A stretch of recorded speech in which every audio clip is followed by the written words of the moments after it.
Muy buenas tardes, amigos, y bienvenidos a Pasaje a lo Desconocido. Hoy un programa absolutamente especial. ¿Cuál va a ser el tema? El tema es una discusión, presentación, intercambio de ideas sobre algo de lo que cada vez, y creo que para bien, se habla un poquito más. Las llamadas ciencias exactas y los medios de comunicación masiva. ¿Le interesa? Acompáñenme.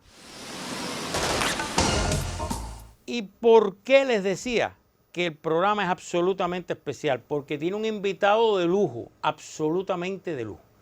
Quiero presentarles a ustedes por primera vez en los medios masivos de comunicación en Cuba a un destacadísimo comunicador de ciencia de la hermana República de México. Se trata de José Gordon. Bienvenido. Muchísimas gracias a usted por estar aquí. Al contrario, Reinaldo, un gran gusto. Déjenme brevemente introducirlo. Usted me rectifica. Si digo algo que no es exacto, usted me dice, no, no es así. José Gordon, además de tener sus títulos universitarios, es un comunicador de ciencias. Es escritor también. Ha escrito, crea, pero su creación, yo diría, más conocida, es un programa de televisión. Este programa de televisión se transmite en el canal 22 de México. Así es. Que es el canal... El Canal Cultural de México. El canal cultural. Sí, La Oveja Eléctrica. Y se llama, bueno, él dijo el nombre, escuchen el nombre, ¿cómo es? La Oveja Eléctrica. La Oveja Eléctrica.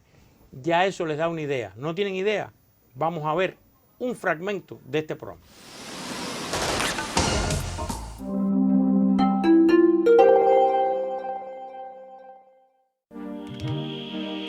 Mirando tus ojos que miran mis ojos, que miran tus ojos mirar, dice un hermoso poema de Sabina Berman que nos habla del proceso de empatía. Sobre el mecanismo de la empatía vamos a charlar ni más ni menos que con el neurocientífico italiano Giacomo Rizzolatti, quien descubrió las neuronas de la empatía, las neuronas espejo, enseguida aquí en La Oveja Eléctrica.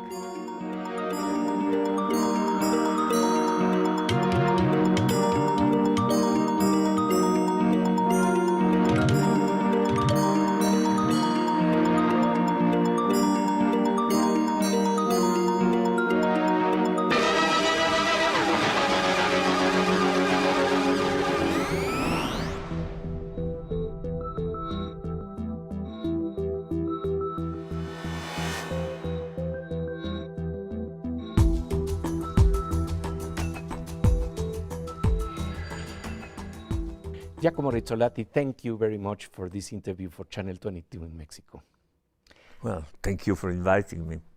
And let's begin with an exercise of imagination and memory. We are back to 1996 at Parma. You are in a laboratory with monkeys studying motor neurons, and then what happened?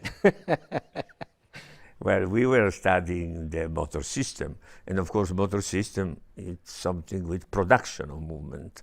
And then it was a surprise that we saw that when we performed some action, like grasping peanuts, for example, there was activation in the same neuron, which is a motor neuron.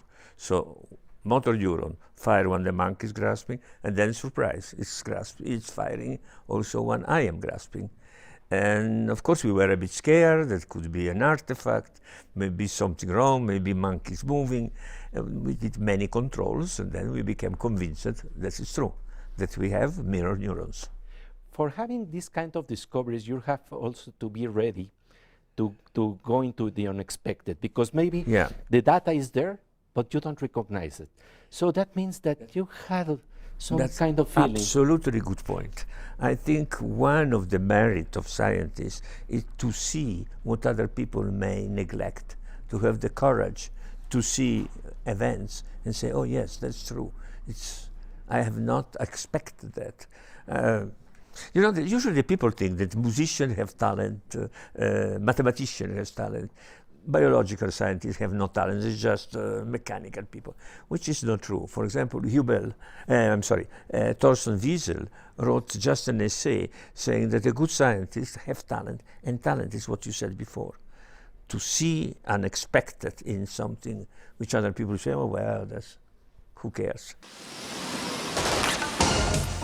Como ven, se estaba tratando un tema bien complejo que aquí hemos tocado varias veces, las llamadas neuronas espejo. Ahí se está hablando de neurociencia, de complejas conexiones internas en el cerebro o sinapsis cerebrales, como aquí se ha explicado muchas veces. Es un tema bien complejo. Pero ¿cuál es el reto y el tema que va a ser el leitmotiv de este programa? ¿Es aburrida la ciencia para el televidente? ¿Le interesa a los televidentes en este mundo agitado que vivimos de las redes sociales, de la velocidad, de la comunicación, etcétera, los temas de este tipo científico? ¿Cómo hacer que sean atractivos o no? Bueno, sobre esto va a girar el programa de hoy con un invitado de lujo. Ya yo le introduje. Si usted explica cómo usted hace la oveja, ¿no?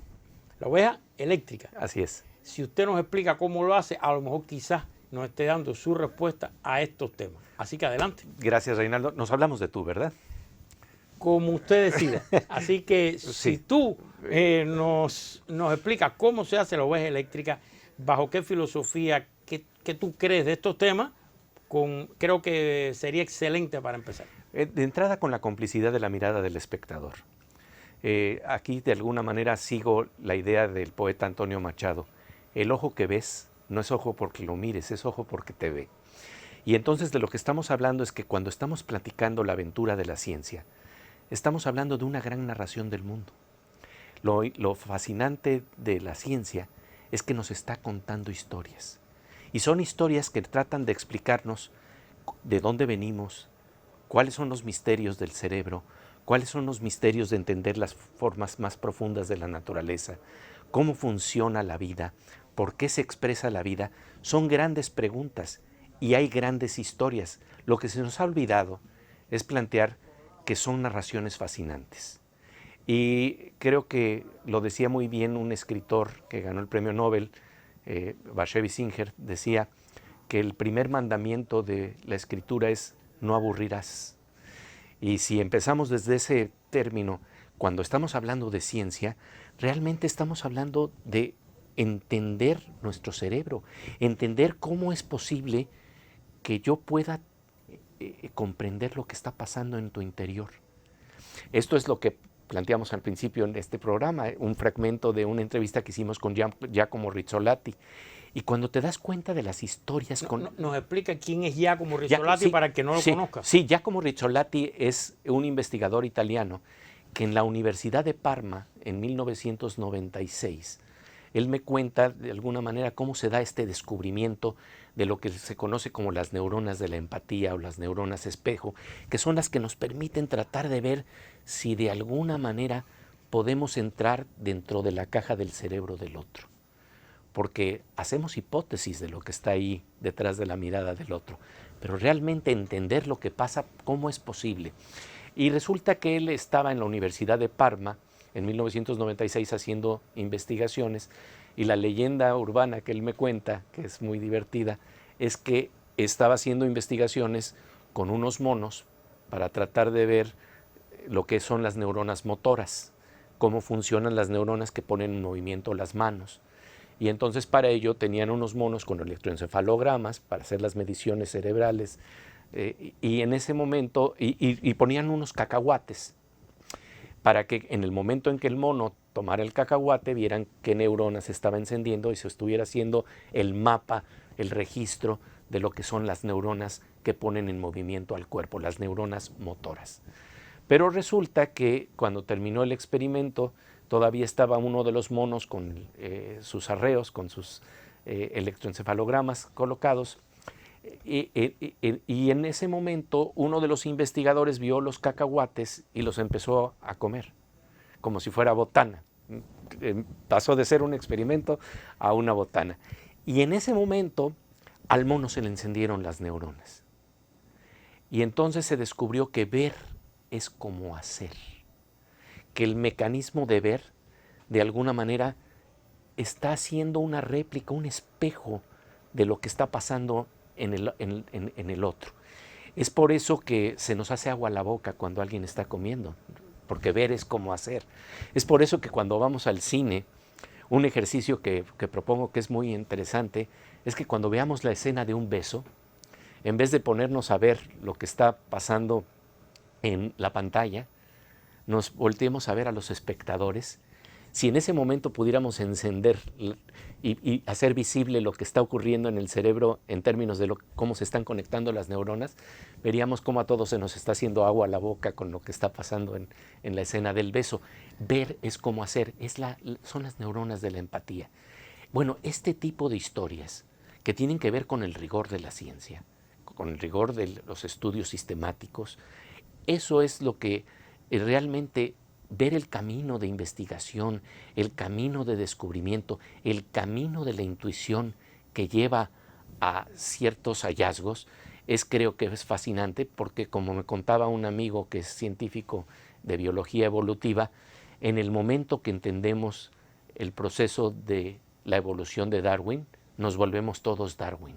Estamos repitiendo de alguna manera ese mismo mecanismo. Entonces, con esta premisa, hemos hecho un programa en Canal 22, La Oveja Eléctrica, un programa de ciencia y pensamiento, en donde le damos la palabra a los científicos.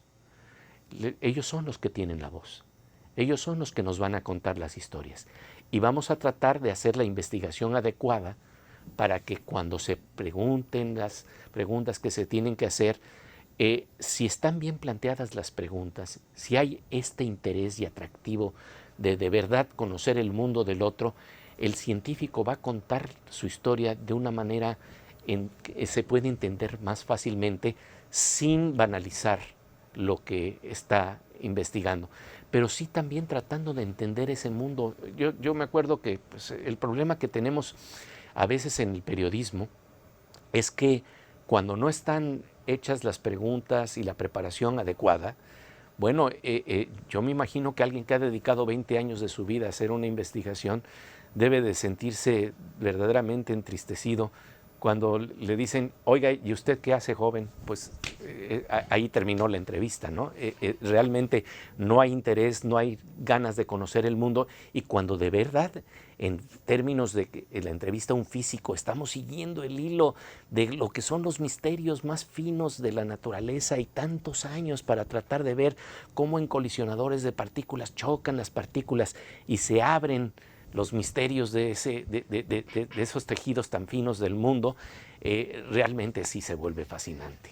Yo quiero ahora hacer una pregunta doble. Déjeme ver si me sale bien. Sí, sí.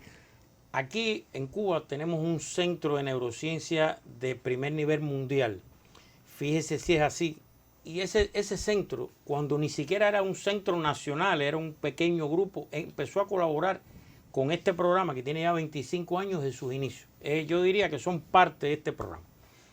Y fíjese si ese centro y sus investigadores son de primer nivel, que trajeron a este programa nada más y nada menos que a la doctora, creo que es de la Universidad de Eugene en Oregon, que creó la teoría de la plasticidad cerebral, el brain plasticity. Sí, sí, Ella vino aquí. O sea, ya que usted Sí. llevó al de los neuronas Sí, sí. espejo, aquí los amigos de neurociencia trajeron a la doctora. Y yo recuerdo cómo ella explicaba la plasticidad cerebral con plastilina, porque de ahí viene el nombre, plasticidad, cómo se puede moldear, cómo se puede, y la forma tan poco compleja, diría yo, tampoco de esta que no se entiende cuando a veces se habla, como ella explicó aquí ese fenómeno. Y recuerdo, ahora le quiero preguntar su opinión, que también ellos están experimentando ya. ¿Y qué hicimos? Me llevaron a mí allí, me sentaron de espalda, o sea, el monitor estaba a mi espalda, yo estaba sentado aquí, me conectaron al monitor para que yo moviera objetos en la pantalla sin estar mirándolo. Eso es fascinante. Pero es que hay gente que no le gusta, hay gente que dice que eso no es, que eso es un poco de espectáculo, que yo me ponga las cosas en la cabeza y mueva eso, y hay gente que no le gusta eso. ¿Qué usted cree de los estilos, de la forma de contar la historia? Por supuesto, quien estaba explicando todo son los especialistas en neurociencia. Y lo estaba explicando de manera rigurosa, entonces, ¿cuál es el problema?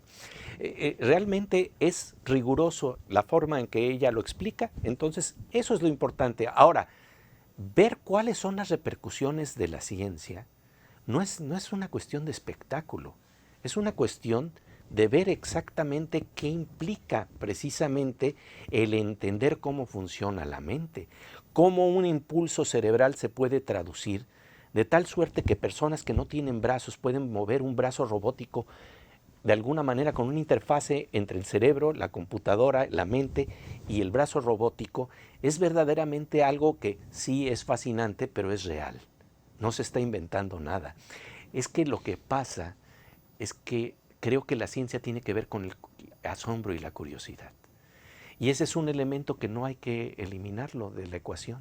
Cuando estamos hablando de difundir la ciencia, claro que está el rigor, pero por otro lado, ¿qué es lo que despierta la investigación científica en última instancia? La curiosidad, el asombro, el volvernos a hacer las preguntas, el tener capacidad de pensamiento crítico, ¿no?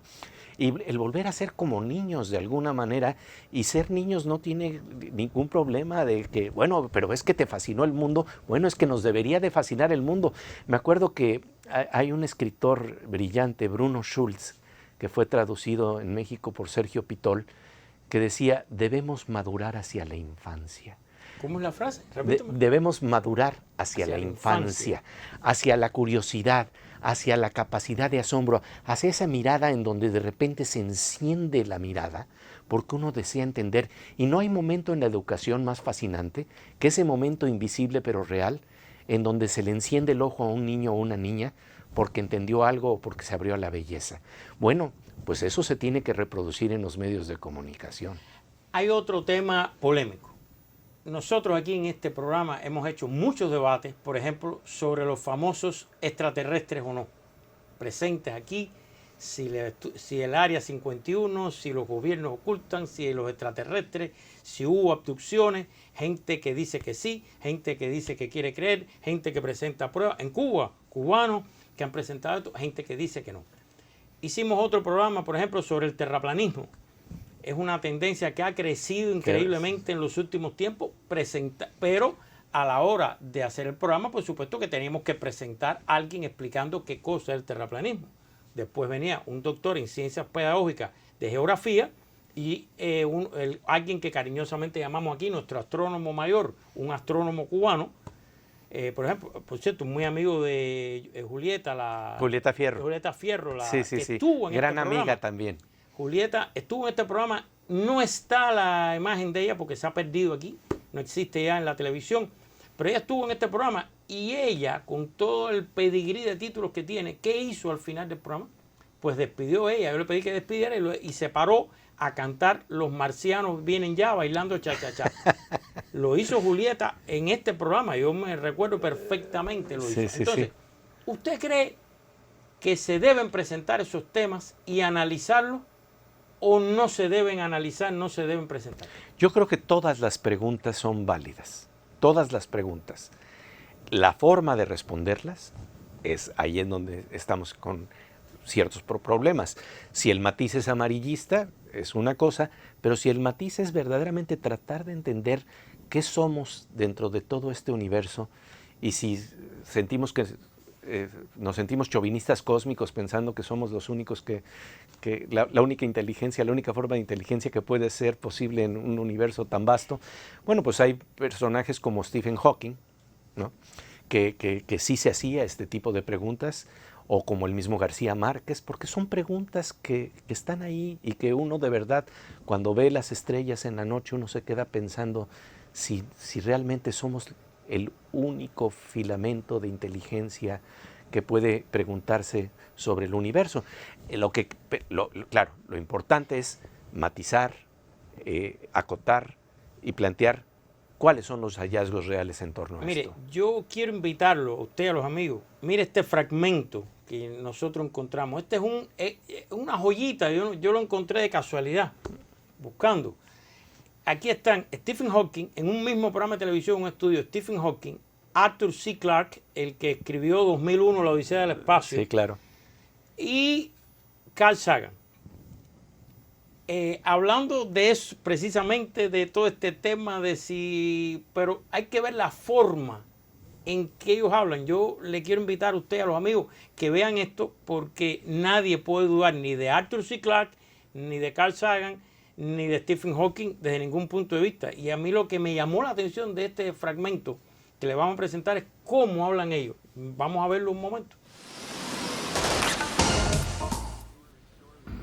I don't believe in stories of flying saucers and other unidentified flying objects. If time travel were possible, we should have already been visited by people from the future. I think if we were being visited by people from another time or another planet, it would be much more obvious and probably very unpleasant. I don't want to make contact with another civilization, except at a safe distance. It might be like the North American Indians making contact with the white men. I bet they wish they had never sold Manhattan. I'll bet they did now. Carl, you are the world's leading expert in the search for extraterrestrial intelligence. Now, Professor Hawking doesn't want to make contact with them. Why do you want to make contact with them? Well, first off, I would say we have little choice in the matter.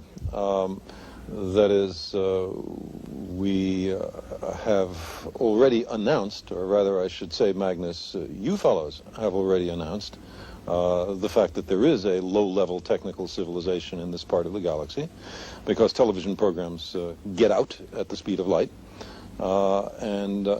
since any other civilization who detects those signals is unlikely to be at or before our state of technological advance, since we just invented radio technology, so to say, they are much more likely to be in our technological future.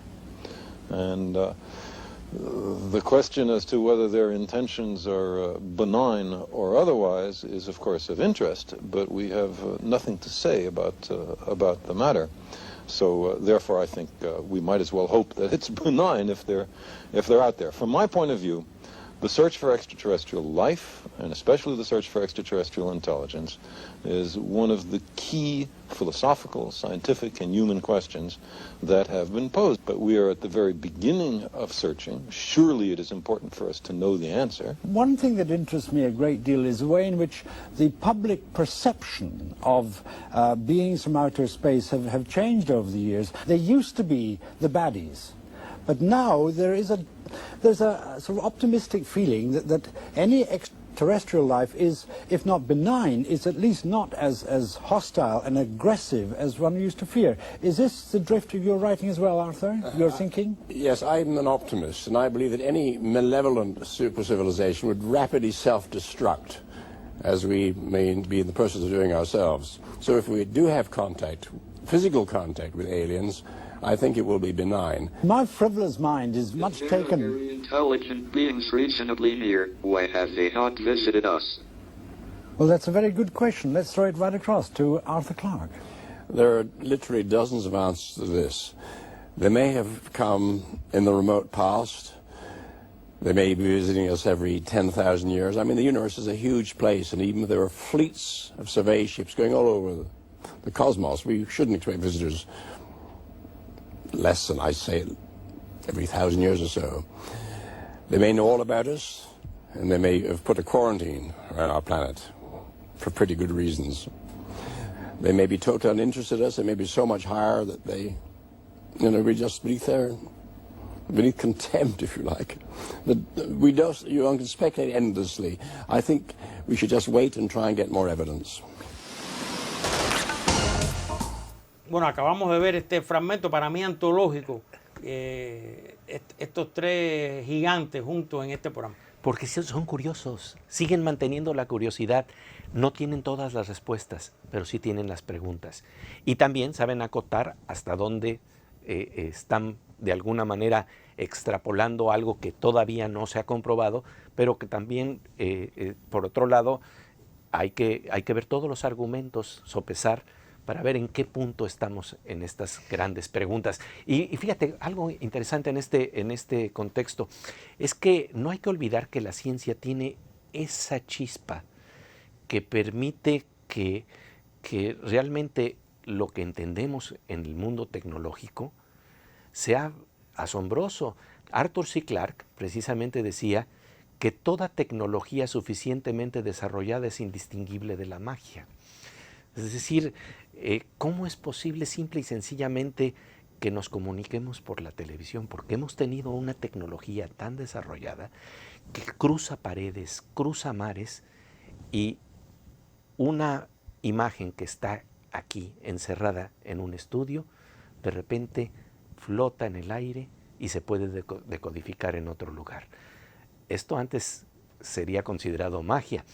Y lo que ocurre es que simple y sencillamente lo que estamos haciendo es entender fenómenos más finos de la naturaleza, electromagnetismo, que permite precisamente el empaquetar la información de tal forma que lo que estamos viviendo aquí se transmita allá, salte barreras.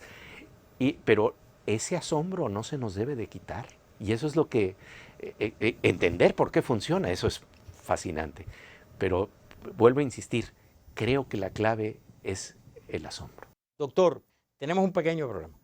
Se nos acaba el tiempo. Yo le quiero proponer algo a usted, y estoy seguro que a los amigos televidentes les va a encantar si usted nos da su aceptación. Hacer una pausa ahora, despedir el programa poniendo algunos de los fragmentos de su espacio en Canal 22 en México y continuar la próxima semana en otro espacio, porque quedan muchísimos temas de los cuales me encantaría oír su opinión e intercambiar con usted algunas ideas de temas bien polémicos que sé que usted ha tocado. Muchísimas gracias por su gentileza y le agradezco ya que haya estado con nosotros, y sé que lo mejor aún está por venir la próxima semana. Así que con la venia de nuestro querido invitado, José Gordon, don José, como cariñosamente le estoy diciendo ahora, ¿qué les propongo? Bueno, que hagamos una pausa de esta primera semana. ¿De qué manera? Viendo fragmentos de los programas de nuestro invitado. ¿Para qué? Para que espere al segundo y último, y que, como siempre les pido, que este sea solo un inicio para que usted busque, lea, vea, escuche, analice, profundice, alimente su cerebro, para que, como siempre le pido, al final saque usted sus propias conclusiones. Buenas tardes.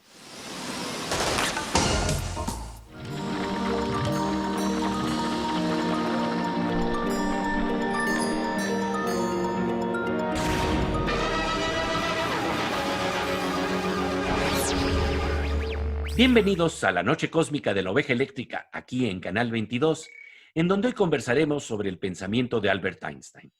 ¿Qué es lo que nos enseñó a ver más allá de la lógica común y de lo que nos dicen los sentidos? Esto nos deja literalmente perplejos, sorprendidos. Hoy veremos qué tienen en común el pensamiento de Einstein y el mundo ondulado de Van Gogh, y cómo se conectan las ideas de Einstein con la música de Schoenberg y con el mundo del Sargento Pimienta de los Beatles. ¿Qué tal, querida Silvina? Será fascinante, querido Pepe. Todos sabemos que el pensamiento de Einstein es desconcertante y revolucionario, pero a veces no sabemos exactamente por qué.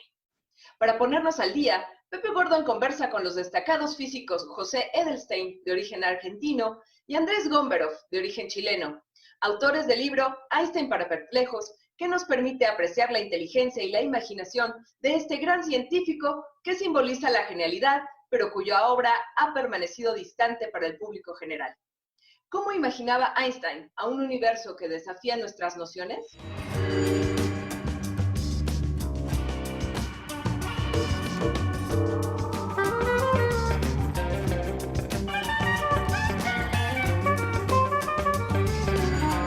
José y Andrés, muchísimas gracias por su presencia aquí en La Oveja Eléctrica. Gracias a ti por la invitación.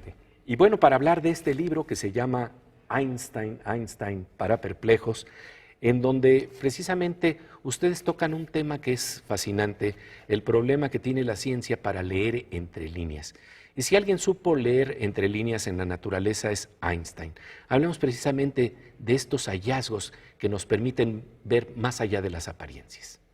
Sí, uno de los aprendizajes que la ciencia nos ha dado a lo largo de su historia es que el sentido común es un pésimo consejero a la hora de saber qué es lo que está ocurriendo cuando uno observa un sistema natural.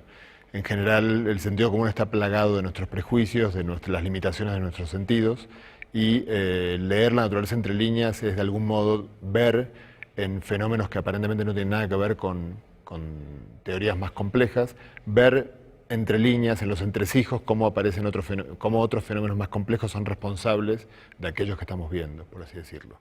Y esto requiere, por decirlo así, una especie de ejercicios de imaginación, lo que se llaman Gedankenexperimenten. En este marco, Einstein precisamente con esos ejercicios de imaginación nos libera de lo que nada más nos dicen las líneas para ver algo que no podíamos ver. ¿Qué nos revela la mirada de Einstein? Bueno, la física del siglo XX, específicamente, es una física que totalmente nos saca del sentido común. Y una de las grandes cosas que hizo Einstein al respecto es ver en la matemática, en la teoría, cómo podría ser el universo. Imaginarlo con un motor estético que está ahí en las ecuaciones, en las imágenes. Y dentro de estas cosas, por supuesto, él tenía que situarse en el universo, de algún modo experimental. Y el experimento mental lo ayudó mucho. El más famoso es uno que él dice que tuvo a los 17 años, en que él se imagina siguiendo una onda de luz, siguiéndola para que la onda se congelara al lado de él. Y él llega a la conclusión de que eso no es posible, porque nadie ha visto un campo electromagnético que se vea congelado y que esté oscilando. Y entonces llega a la conclusión de que no se puede seguir a la luz. Y ese es un magistral experimento mental.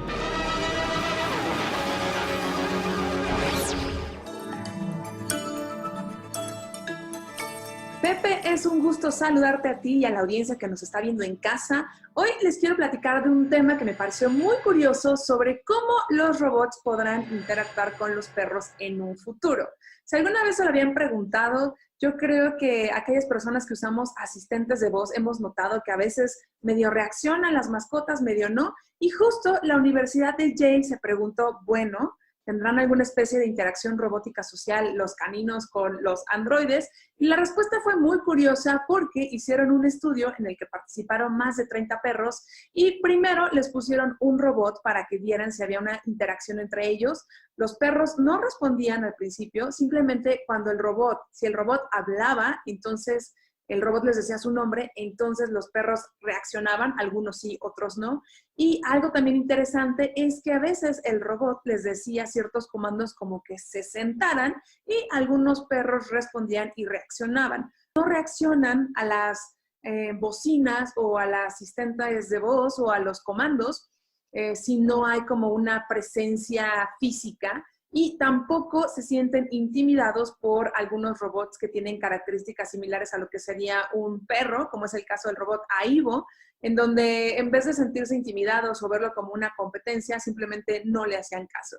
Entonces, en conclusión, es interesante ver cómo se está estudiando el comportamiento entre pues, nuestras mascotas, los perros, y entre los robots para ver si en un futuro no lejano, pues entonces son los robots los que les dicen qué hacer a los perros. Y eso va a estar un poco curioso e interesante.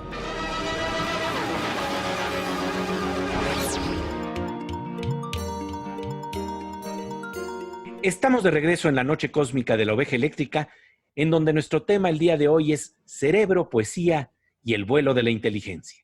Pepe Gordon conversa con el filósofo español José Antonio Marina, experto en neurociencia, sobre la importancia de una educación que estimula la curiosidad.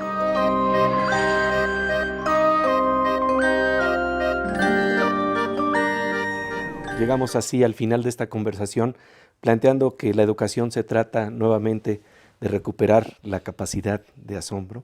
Sin duda alguna. Y además, yo creo que no se trata tanto de recuperarla como de no permitir que se pierda. Porque todos los niños nacen siendo curiosos. Los niños nacen preparados para aprender. Hay un fenómeno absolutamente maravilloso. ¿Por qué todos los niños en todas las culturas hacia los 4 o 5 años, empiezan a hacer preguntas. Pero bueno, ¿por qué hacen preguntas? ¿Quién se lo ha enseñado? No, ellos se han dado cuenta de que cuando hacen esas frases que no saben muy bien lo que significa, reciben información. Y lo que quieren es recibir información. Y entonces empiezan a hacer esas preguntas que descomponen a todos los padres porque son son preguntas en cascada. Bueno, ¿y por qué tienen las vacas cuernos? Para defenderse. ¿Y por qué tienen que defenderse? Para no morirse. ¿Y por qué no quieren morirse? Chico, pues porque no. Y ya llega un momento en que a los niños ya no les puedes dar otra. Bueno, son filósofos en potencia. Quieren llegar hasta la última pregunta. ¿Quién se lo ha enseñado? Nadie. Vienen así. Así venimos y tendríamos que seguir así. Y el problema está en que cuando entran en la escuela, dejan de estar preocupados por aprender y empiezan a estar preocupados por aprobar. Y eso es catastrófico. La escuela debe ser la gran incentivadora de la curiosidad. Debe dar un premio al niño que haga más preguntas. Apostando por la pasión. Sin duda alguna. Y en este caso por la pasión de aprender. Y la pasión de aprender es capaz de movilizar montañas. Y eso es lo que tenemos nosotros que despertar, contagiar, cuidar, estimular en todos nuestros niños y niñas, la pasión de aprender. Y decirles que no pretendemos que les guste estudiar. ¿Por qué? Porque estudiar no le ha gustado a nadie. Lo que queremos es que sepan que saber es muy bonito. Y que con eso pasa lo mismo que en cualquier deporte. Jugar bien al baloncesto es precioso. Entrenarse es pesado. Pero así son las cosas. Ten presente que jugar bien es muy bonito, que pensar bien es muy bonito, que saber cosas es muy bonito y que, bueno, pues hay que hacer un esfuerzo que es entrenarse para saber, entrenarse para jugar bien al baloncesto, entrenarse para llevar unas relaciones afectivas buenas. Bueno, que la vida es entrenamiento. La búsqueda del ritmo y de la gracia le permitió al destacado filósofo español José Antonio Marina cumplir su deseo de ser coreógrafo de una danza peculiar, la danza del conocimiento, la danza de la educación que nos enseña la belleza de pensar bien, de estimular la curiosidad y el talento. Es así como el cerebro ejercita el músculo poético y el vuelo de la inteligencia tan importante en estos días de crisis en los que necesitamos que circule libremente la sonrisa de la creatividad y de la generosidad. Un privilegio la presencia de José Antonio Marina en La Oveja Eléctrica. Y ya que estamos hablando de la importancia de la mirada poética que enciende, toca y retoca a nuestro corazón y al mundo que nos rodea, se acerca nuestra querida compañera Miriam Moscón. Pues querida Miriam, un gusto encontrarnos aquí en La Oveja Eléctrica de esta manera virtual. Así es, Pepe, hasta la oveja se queda en casa. Así es. Oye, querida Miriam, pues hoy nos traes algo que tiene que ver, por un lado, con la mirada de la tecnología, pero también con canciones de niños. La mirada fina de la tecnología que te puede enseñar cosas maravillosas. ¿Tú te acuerdas de esa cancioncita que cantábamos de niño de un elefante se balanceaba sobre la tela de una araña y luego eran 2 elefantes, luego 3, etcétera? Bueno, y la piel de esa araña, ¿qué onda? ¿Cómo podía aguantar tanto peso, verdad? Sí, sí, sí. Vamos a ver hoy imágenes e información de esa tela de la araña y también de un objeto, Pepe, que todos hemos manejado desde pequeñitos. Aquí en tiempos de pandemia, aunque no tengo un microscopio electrónico, lo venero porque me hace alucinar. Vamos a ver estas imágenes. Claro que sí, querida Miriam. Por favor, omita la información que ahora sabe sobre esta imagen y piense cómo le llamaría a esta locura surreal llena de pliegues perfectos y de caminos laberínticos, para no hablar de esas estructuras verticales que rompen y enriquecen la composición. Esta es la piel de araña, esos animalitos que existen en cualquier lugar, desde nuestro armario hasta los 22,000 pies de altura del famoso Everest. La gran mayoría de las arañas tienen 8 ojos y una escasa visión. Un caso típico es el de las arañas tejedoras, que son casi ciegas y se manejan prácticamente con el olfato y el tacto. En contraste, esta escultura vertical y rugosa es capaz de crear lo que sea. Se trata de un lápiz que está hecho de una barrita de pigmento, generalmente de grafito y de una grasa o arcilla especial. Los lápices modernos se fabrican industrialmente mezclando el polvo del grafito y de la arcilla. Se les agrega agua, se forman las minas y se cuecen en un horno. Después se somete a un proceso con aceites y con ceras fundidas para conseguir un trazo más liso con los que podemos hacer que hasta una oveja quede presa en el papel. El cerebro poético de nuestra querida Miriam Moscona. Y ahora nos vamos a la sección Cantos Cuánticos con nuestro querido Fernando Rivera Calderón. ¿Tú te acuerdas cuándo estrenaste tu cerebro? Sí. Bueno, los humanos ya traemos un cerebro integrado. Hay que usarlo. Existe la certeza, y eso lo celebro, de que en la cabeza tenemos un cerebro. Algunos no lo saben y no lo han estrenado, por eso les aviso, tal vez ya se ha oxidado. Y aunque muchos prefieren dejarse borreguear, es mucho más bonito que uno pueda pensar. Y aunque muchos prefieren que otros piensen por ellos, nuestra cabeza tiene mucho más que cabellos. Estrena tu cerebro.